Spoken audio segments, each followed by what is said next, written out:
හොඳයි ආචාර්යතුමනි මීළඟට මම හිතනවා අපි වෘශ්චික ලග්නයට ගියොත් හොඳයි කියලා වෘශ්චික ලග්නේ මියන් බලන්න. අනිවාර්යෙන් චුලක් වෘශ්චික ලග්නයටත් අපි යමු. ඔව්.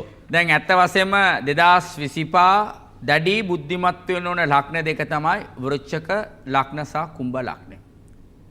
වෘශ්චික ලග්න සහ කුම්භ ලග්න. එන වෘශ්චික ලග්නේ හැයි බුද්ධිමත් වෙන්න හේතුව ගුරු ග්‍රහතුමා 8 වෙනි ස්ථානයේ බලවත් වීම හොඳමදි. ගුරු ග්‍රහතුමා 8 වෙනි ස්ථානයේ බලවත් වීම හොඳමදි. එතකොට ඊටමත් කල්පනාවෙන් තමන් ක්‍රියාත්මක වෙන්නට ඕනේ. කලබල තීන හදිසි තීන ගන්නට එපා. ඒ වගේ මන සමබර තියාගෙන ක්‍රියාත්මක වෙන්න. තමන්ට සම්බන්ධයක් නැති ප්‍රශ්න වලට මුහුණ දෙන්න යන්නට එපා. ඔළුව දාන්න යන්නට එපා. තමන්ගේ පාඩුව තමන් ක්‍රියාත්මක වෙන්නට ඕනේ. ඒ වගේම තමන්ට අර මානසික පීඩනයක් ඇති කරන්න උත්සාහ කරයි. මානසික පීඩනයක් ඇති කරන්න උත්සාහ කරයි.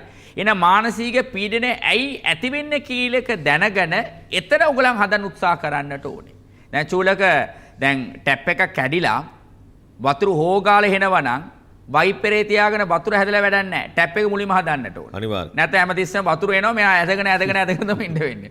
ඒ වගේම 2025 තමන්ට යම්කිසි මානසික පීඩනයක් ඇති වෙනවා නම් ඒකට හේතුව මොනවාද කියලා හොයලා ඒකට විසඳුමක් තමයි හොයාගත්ත කියලා කියන්නේ ඒ මානසික පීඩනේ තමන් අඩු කරගන්න පුළුවන්. ඊවසීමේ සැනසෙල්ලක් තමන් ලබා ගන්න පුළුවන්. ඊවසීම අඩු වුණොත් ඔන්න හැට්ටි ඇරෙන්න ප්‍රශ්න මතුවෙනවා. ඊවසීම කටයුතු කරන්න. පස්වෙනි කොටුවේ සෙනසුරු ග්‍රහතු බලවත් වීම තමන්ට සුබයි. සෙනසුරුගේ ආරක්ෂාවක් රැකියාවක් මේක වාසනාවක් තමන්ට තිබෙනවා. ඒ වගේම රාගු 4 වෙනි කොටුවේ ක්‍රියාත්මක වෙ හොඳ නැහැ. එතකොට ඉඩම් කඩම් සම්බන්ධ දැඩි බුද්ධිමත් වෙන්න, ඉඩමක් ගන්න යනවන දැඩි බුද්ධිමත් වෙන්න, ඒ වගේම තමන්ගේ සෞඛ්‍ය ගැන බුද්ධිමත් වෙන්න, රැකිරාසා පැත්තෙන් බුද්ධිමත් වෙන්න, මේ ආදී බුද්ධිමත්ව ක්‍රියාත්මක වෙන අවුරුද්දක් තමයි තමන්ට 2025. නමුත් තමන් රාශිය මකර රාශිය නම්, වෘෂභ රාශිය නම්, මිථුන රාශිය නම්, කටක රාශිය නම් තමන්ට ඇත්ත වශයෙන්ම ලොකු ආරක්ෂාවක් ලැබේ. එහෙම නැතුව තමන් වෘශ්චික ලග්නේ වෘශ්චික රාශිය නම්, වෘශ්චික ලග්නේ කුම්භ රාශිය නම්, වෘශ්චික ලග්නේ සිංහ රාශිය නම්, වෘශ්චික ලග්නේ මේෂ රාශිය නම් තව දැඩි බුද්ධිමත් වෙන්නට ඕනේ. එතනත් කුජගේ අතුරු දශාව, එතනත් සඳුගේ අතුරු දශාව හෝ මහා දශාවක්, එහෙම නැත්නම් තමන්ගේ කේන්ද්‍ර හනුව බුධගේ අතුරු දශාවක් හෝ මහා දශාවක් ක්‍රියාත්මක වෙනවා නම් තවත් බුද්ධිමත් වෙන්නට ඕනේ. ඒ තමන් කේන්ද්‍ර හනුව වෙනස් වෙනවා. එහෙනම් මොන දෙවියොන්ද හල්ලන්නට ඕනේ? අනිවාර්යෙන් පාර්වති මෑණියොන් කියලා කියනවා අපි. ඒ දුර්ගා මෑණියෝ කියලා කියනවා. එහෙම නැත්නම් කාලි මෑණියෝ. මේ දෙවිවරු තුදෙනාම හොඳට අල්ල ගන්න. තමන්ගේ ආගම දාම හනුව මේ දෙවියොන්ගේ ප්‍රාර්ථනා කරගන්න, සීපත් කරගන්න. පුළුවන් තරම් පොයේ දවස්වල පිනක් දාමක් කරන්න. පොයේ දවස්වලට මේ දෙවිතුන්ව සීපත් කරන උත්සාහ කරන්න. එහෙම කරගත්ත කියලා කියන්නේ වෘශ්චික ලග්නේ තියෙන හපල දුරු වෙනවා.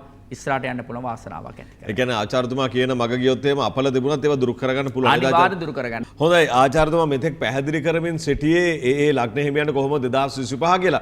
ආචාර්යතුමා සමහර ලග්න හිමියන්ට සුබ ප්‍රතිඵල වගේම සමහර අයට යම් අසුබ දේවලුත් තියෙනවා. සුබ අසුබ දෙක මිශ්‍ර වෙලක් තියෙනවා. එතකොට ඒක කේන්දරයේ Tamanගේ ජන්ම කේන්ද්‍ර පත්‍රය අනුව වෙනස් වෙනවා කියලා ආචාර්යතුමා සඳහන් කළා. ඒකත් මම පැහැදිලි කරලා දුන්නා. ඒකත් පැහැදිලි කරලා දුන්නා. තවදුරටත් ඔබේ කේන්දරයට අදාළව මේ කාරණාව පැහැදිලි කරගන්න මම හිතන්නේ උත්සුක වෙනවා නම් හොඳයි කියලා අපි යෝජනා කරන්නේ. ඒ නිසා ඔබ නිවැරදි කේන්දර පරීක්ෂාවක් සිදු කරගන්න බලාපොරොත්තු වෙනවා නම් ඔන්ලයින් මාර්ගයෙන් ඔබට ඒ දේ කරගන්න පුළුවන් කරදරයක් නැතුව. ඒ වගේම නිවැරදි කේන්දර පරීක්ෂාවක් සිදු කරගන්නවා වගේම ඔබට නිවැරදි වාස්තු පරීක්ෂාවක් කරහත් 2025 වසර ඔබට වඩාත් සුබදායක වසරක් බවට පත් කරගන්න පුළුවන් හැකියාව තිබෙනවා ආචාර්යතුමාගේ උපදෙස් පරිදි. ඒ වෙනුවෙන් ඔබේ කාලය වෙන් කරගන්න, ඔබට අවස්ථාව උදා කරගන්න, හෙට උදෑසනින්ම කතා කරන්න මෙන්න දුරකථන අංක 0112 872 769 0112 872 707 ඒ වගේම 077 160 161 යලිත් මා කියන්නම් 0112 872 769 0112 872 707 ඒ වගේම 077 160 කියන දුරකථන අංක වලට කතා කරන්න. ඔබ එසේනම් කොළඹ කාර්යාලයට පැමිණෙන්න. වාසු සිද්ධ ස්වාමී කාලි කනගරත්නම් පදනම නම්බර 115 වැලිකඩ වත්ත පාර නාවල පාර රාජගිරිය. ජ්‍යොතිෂ වාස්තු විද්‍යාව තුළින් ලොවක් මවිත කළ සාමි කනගරත්නම් තුමන්ගේ අසහාය මෙහෙවරුන් නැවතත් ඉදිරියට රැගෙන යමින් ඔබේ යහපත වෙනුවෙන් ප්‍රධාන ශිෂ්‍ය ශෛව ආචාර්යතුමන් හමුවන්න. 0112 872 769 077 ජෝතිෂ්‍ය වාස්තු විද්‍යාව තුළින් ලොවක් මවිත කළ සාමි කනගරත්නම්තුමන්ගේ අසහාය මෙහෙවරුන් නැවතත් ඉදිරියට රැගෙන යමින් ඔබේ යහපත වෙනුවෙන් ප්‍රධාන ශිෂ්‍ය ශෛව ආචාර්යතුමන් හමුවන්න 0112 872 769 077 160 161 ඒ අතරතුරේ ආචාර්යතුමනි දැන් මේ විශේෂයෙන්ම ඖෂධීය සාම්ප්‍රාණි පිළිබඳව ගොඩාක් අය විමසන මොකද්ද මේ සාම්ප්‍රාණි වලට වැඩිය වෙනස තියෙන ඖෂධීය සාම්ප්‍රාණි වල කියලා. ඒක ඖෂධය කියන්නේ හේතුව ඒක කිසිම රසායන වල අපි එකතු කරලා නැහැ. ඔව්. ඒක 100%ක්ම ඖෂධ අපි කියන මූලිකයි කියලා කියනවා. ඒ වස්තුන් ඒක දරවල ඒකට හදාලා දේවල් තිබෙනවා මම දන්න භාෂාවෙන් කියනවනේ මේ ඔක්කොම එකතු කරලා ඖෂධ වර්ග 58ක්. සමා වෙන 54ක් 8ක් නෙමෙයි 54ක් එකතු කරලා දවස් 48ක් ඒකට හදාලා පූජාවල් කරලා අපි විසින්ම ඒක පැක්කුත් කරලා අපි ඒක නිෂ්පාදනය කරන චුලක ඒක කොතනවත් කරන්න බෑ ඔෆිස් එකට කෝල් කරලා තමයි ඒක ලබා ගන්නට ඕනේ. එතකොට ඒක ඇයි අද වැදගත් වෙන්නේ කියනකොට අපි නිවසේ යම්කිසි ඍණාත්මක ශක්ති ප්‍රභේදයක් අපේ භාෂාවෙන් සාමාන්‍ය භාෂාවෙන් කියනවනේ ඇස්වා කටවා මහාදි ක්‍රියාත්මක වෙනවා නම් මේ අර සාම්ප්‍රාණි පූජා කරනකොට ඒක සම්පූර්ණ මෙල්ල වෙනවා කියන එක තමයි. ඒත් එක්කම වැදගත් වෙන්නේ ඒ වෙලාවට පත්තු කරන පාන. එන තමන් තමන් ආගමදාම අහනු ඒ පාන පත්තු කරලා ඔන්න මන්ත්‍රයක් තිබෙනවා. මේ මන්ත්‍රය කිය ඒ සාම්ප්‍රාණි පූජා කරන්නට ඕනේ. ඒ මන්ත්‍රය ලියා ගන්න ඕම් සුවනත්වජාය විත්මගේ ශූල හස්තාය ධීමගේ දන්නෝ බෛරව ප්‍රචෝදයාත්.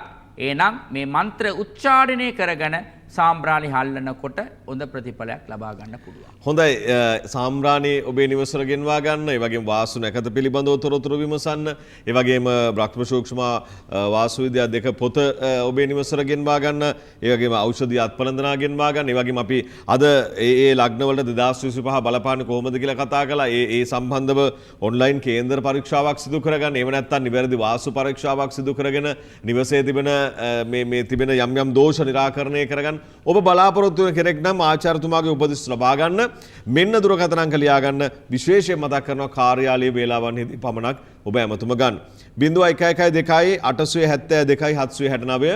ඒ වගේම 0112 807 707. ඒ වගේම 077 160 කියන දුරකථන අංක වලට කතා කරන්න. ඔබ පැමිණෙන්න වාසු සිද්ධ ස්වාමි කාලි කනගරත්න පදනම නම්බර 115 වෙනි වැලිකඩවත්ත පාර නාවල පාර රාජගිරිය. ගරු ආචාර්යතුමනි ගොඩාක් දේවල් කතා කළා. ඔබතුමා අවසන් වශයෙන් රටේ ජනතාවට අද දවසේ ලබා දෙන පණිවිඩය කුමක්ද? අනිවාර්යෙන් චූලක නව හාඬුවක් අපිට පීඨ වෙලා තිබෙනවා.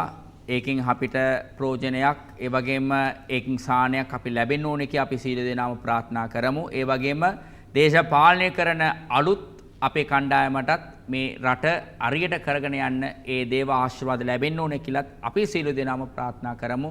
අපි කාකාටත් 2025 සුබ වසරක් වේවා කියලා මම ප්‍රාර්ථනා කරනවා.